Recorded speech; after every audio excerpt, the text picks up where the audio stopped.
Mambo vipi? Mimi naitwa Lucy John Bosco. Hii ni Sugar na Lucy. Na hivi ndivyo tunavyoishi.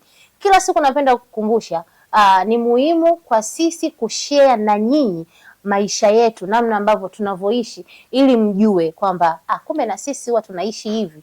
Na nikisema sisi ambao tuna maradhi yasiyoambukiza, non communicable diseases. Mimi nina kisukari, lakini mgeni wangu ambaye atakuja kukaa na mimi hapa, yeye hana kisukari. Ana shida nyingine, changamoto nyingine mbali kabisa na kisukari, lakini changamoto ambayo anaishi nayo ipo ndani ya maradhi yasiyoambukiza. Karibu mjue kwamba hivi ndio tunavyoishi. Mgeni wangu ni Omari. Karibu kaka, karibu. Mambo vipi? Poa. Uko fresh? Ya, niko poa. Karibu. Asante. Wachumba wazima? Ya, uko poa. Sawa. Asante. Nashukuru kama wako poa. So, kwa ufupi sana, uwanja ni wako, jitambulishe. Yeah. Kwa majina anaitwa Omari Vadenga. Kutokea Tanzania, epilepsy writer. Nimekuwa nikiishi na kifafa takriban miaka 15 sasa. Yeah. Sawa. Sasa mimi naenda moja kwa moja kwenye maswali. Sawa. Ulishawahi kuhofia labda unaweza ukapata episode ukiwa kwenye tendo la ndoa? Kikweli maisha yangu baada ya kuwa na kifafa imebadilika kwa kiasi kikubwa. Kwamba ufanye tendo la ndoa? Nafanya. Mara nyingi nimekuwa na tahadhari nyingi, hofu kwenye kila hatua ninayopiga, kwenye kila jambo ninalofanya, hofu inawezekana kukosa. So pia imekuwa changamoto hata kwa mwenza wangu. Swali hili limekuwa likijirudia. Inakuwaje tukikutana ikawa hivi? Inakuwaje nafanyaje? So binafsi yangu nimekuwa mwazi sana. Nikitaka kuwa na mahusiano na mtu fulani, napenda kumpa aware taarifa kwanza kuhusu hali yangu na jinsi ya kunisaidia. Hofu ipo, lakini bado imekuwa hitaji la msingi. Ilishawahi kutokea? Haijawahi kutokea. Haijawahi kutokea kama umepata episode kwa katikati? Yeah, haijawahi kutokea. Lakini hofu ipo kama kwamba inakuwaje. Ni vile tu labda kwa sababu natumia dawa ndio naweza nikawa. Mwenye kifafa ana uwezo wa kuzalisha? Yeah, bila shaka. Mwenye kifafa ana uwezo wa kuzalisha na mtoto asipate changamoto yoyote kwamba kifafa atalisi. Hapana, mpaka awe na changamoto ya genetics kuna uwezekano wa kulisi, lakini kifafa hatulisi. Angalia kamera, waambie. Yeah, mtu yeyote mwenye kifafa ana uwezo wa kuzaa na kuzalisha kama kawaida, kama ilivyo kwa watu wengine pia. Yeah. Sio lazima kwamba upate hizo changamoto za kutoweza kumpa binti ujauzito, ama binti kutoweza kushika ujauzito. Hapana. Yani si mmemsikia Omari? Yani Omari anasema kazi, si ndio? Yeah, kabisa. Uhakika. Unaambiaje wadada ambao wana hofu na kaka wenye hiyo hali? Yeah, usiwe na hofu. Changamoto ni kwenye ubongo tu, lakini sio maeneo mengine. Kila kitu kinawezekana, mambo yakawa sawa na ukatoka umefurahi. Swali lingine, nyinyi ni tofauti na sisi, si ndivyo? Kwa sisi tuna limitation kwenye vyakula. Na sio kwamba tuna limitation. Sisi tuna ile hiki naweza nikala muda huu, hiki hapana ni kila muda huu, sukari yangu inaweza ika react. Kwa upande wenu inakuwaje? Sisi tuko na baadhi ya vitu ambavyo tunaviita kama ni trigger, vinatuchochea. Na sisi tuna vitu ambavyo kama mimi binafsi mwanga mkubwa hata. Kwa hiyo hapa unaweza kanitrigger, hapana. Sio mwanga huu, lakini kuna ule mwanga kimwekumweku au nikiwa kwenye kiza, kuna mwanga ule wa kumulika watoto. Unaweza kanitrigger. Kuna baadhi ya vyakula ni kila pilipili kali sana, inaweza kanitrigger. Kahawa inanitrigger. Baadhi ya vitu ambavyo labda naweza nikavifanya vinanitrigger.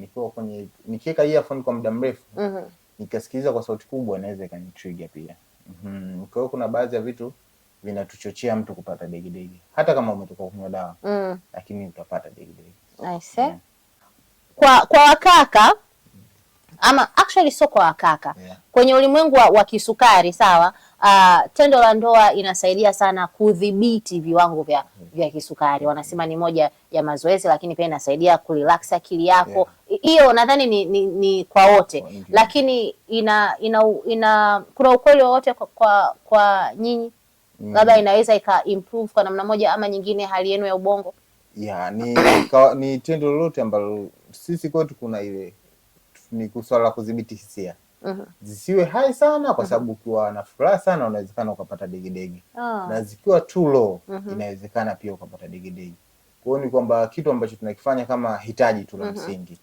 Lakini lisiwe excitement sana. Yani usipanie, yani leo sana. Yani wewe yani uhitaji nini mtindi sijui miogo karanga. Inahitaji ile tendo tu la kawaida basi kila kitu. Kwani tendo la kawaida linakuwaje? But anyways, na umesema kitu ambacho nadhani hata kwa sisi pia inatuathiri. Ukiwa na furaha sana, sukari inaweza ikapanda. Ukiwa labda una hasira, yani you're too low, sukari pia inaweza ikapanda. Kwa hiyo nadhani tupo kwenye njia moja. Kitu ambacho ungependa kabla hatujafunga, jamii ichukue kitu gani muhimu kutoka kwako? Ni kitu ambacho ningependa jamii tambue, kumwelewa, kuhukumu bila kujaji, kujifunza kwa kila scenario. Kuna muda tunawezekana tukaonekana watu wavivu, kuna muda tunawezekana tukaonekana kama watu ambao hatupendi kazi, lakini kuna vitu ambavyo vinatufanya tusiwe normal kama watu wengine wa kawaida. Mtu anaweza kaniona kama mimi, uonekane kama una kifafa, unaonekana kama mtu tu wa kawaida. So kifafa kitambulishwi kwa rangi au kitambulishwi kwa muonekano, lakini hali yangu ya muda huo ndio ikitambulisha na hali fulani. Kwa hiyo sidhani kama ni sawa sana kuchukulia mtu kwa sababu ya kifafa. Napenda jamii tuelewe. Sawa. Isituhukumu kwa mienendo yetu. Nasisitiza jamani, msiwe wavivu kutuelewa. Yani msichukulie poa. Yani tusiishi. Mimi nadhani jamii mara nyingi inaishi na sisi kwa mazoea kuliko kutaka kutuelewa zaidi, si ndivyo? Unajua shuleni ilibidi uvae na lebo. Mimi nilikuwa sivagi. Hata mimi nilikuwa sivagi. Kwa sababu nilikuwa naona wengine wakivaa unaanza kuonewa huruma kwenye michezo. Yani unataka kwenda kucheza rede lakini actually inakuwa kwa namna moja au nyingine inakuwa ile lebdi inaweza ikasaidia, lakini pia kuna kitu kinakufanya unakuwa kama unamulikwa hivi muda wote. Kila mtu anajua wewe huyu ana changamoto, huyu ana changamoto. Kwa hiyo kuna baadhi ya fursa inawezekana zikanakupotezea kwa namna moja au nyingine. True. Asante sana Omari. Umeongea vitu muhimu sana, vitu ambavyo mimi najua wewe ukikaa kwenye mitandao yako ya kijamii uongeaji. Naelewa kabisa. Wewe unaonekana mtu wa aibu sana. Na leo nimekwambia aibu ziweke pembeni. Ukija kukaa hapa we are real. Hii ilikuwa ni Sugar na Lucy, na hivi ndivyo tunavyoishi. Umejua, umesikia, na ninasisitiza jamani, tusiwe wavivu wa kutuelewa. Unajua kuna muda mwingine hata sisi wenyewe inabidi tujielewe.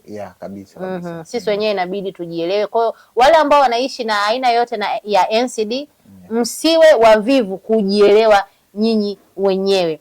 I am Lucy John Bosco pale Instagram, na wewe? Omari Vadenga. Mumfollow. Sana sana wazazi. Jamani wazazi. Wazazi ambao labda mna watoto wenye hali kama ya kaka Omari, mumfollow. Sawa? Lakini Sugar na Lucy ipo YouTube na Instagram, Sugar na Lucy. To follow, comment, like and subscribe. Asanteni sana. Bye.